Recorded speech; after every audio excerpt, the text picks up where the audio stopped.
उसका सबसे पहले एक सिलेबस होता है। सिलेबस का दायरा एक होता है कि हाँ इसके अलावा आपसे कुछ नहीं पूछा जाएगा।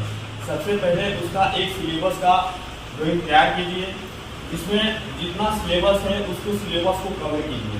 कवर करने के बाद आप एक स्मार्ट तरीका अपनाइए, जिसमें कोई भी चीज़ हम याद कर रहे हैं, कोई भी चीज़ पढ़ रहे हैं, तो सबसे पहले पढ़ते पढ़ते जैसे क्या होता है कि हमें कुछ भी चीज़ याद नहीं रहता है। तो सबसे पहले कि जो भी बुक पढ़ रहे हैं तो हमें जो याद है उसको याद किया हुआ टिक मत कीजिए।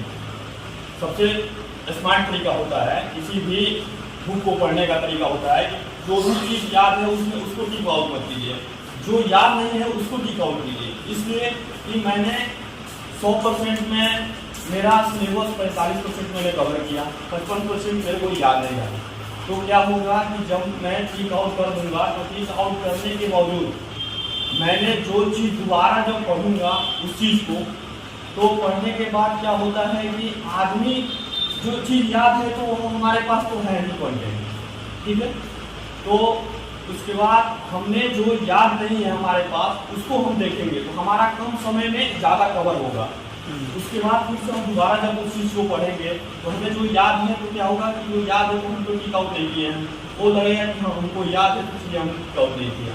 उसके बाद जो नहीं याद है उसको टिक आउट करेंगे तो हमारा क्या होगा कि जो हमारा 4 घंटा में सिलेबस कवर हो रहा है वो हमने 2 घंटा में कवर कर लिया। तो हमारा टाइम का सेफ्टी बचत हो रहा है और माइंड पे प्रेशर भी नहीं पड़ेगा कोई भी।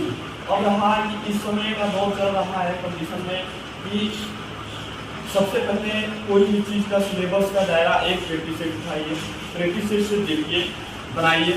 एक प्रैक्टिस सेट मैंने आज लगा दिया, दूसरे दिन लगाइए, दूसरे दिन लगाने के बाद फिर से बैक वाला जो प्रैक्टिस सेट है उसको फिर से लगाइए। इसलिए कि कोई भी प्रैक्टिस सेट मारने इसके बाद हमें क्या होता है कि 100% कोई भी प्रैक्टिस सेट हमें रिकवर नहीं दे पाता है। तो हमने फिर से बैक में आकर के हमने 100% इस क्वेश्चन को बना लिया, फिर से हमने फिर से लगाया उसको, कि देखा कि फिर से उस पर क्वेश्चन मुझे आ कितना रहा है, ठीक है। तो इसी तरह करते रहिए। उसके बाद जो उसका सिलेबस है कवर कीजिए और पढ़िए और देखिए आराम से कोई भी एग्जाम है आपका निकलेगा जरूर।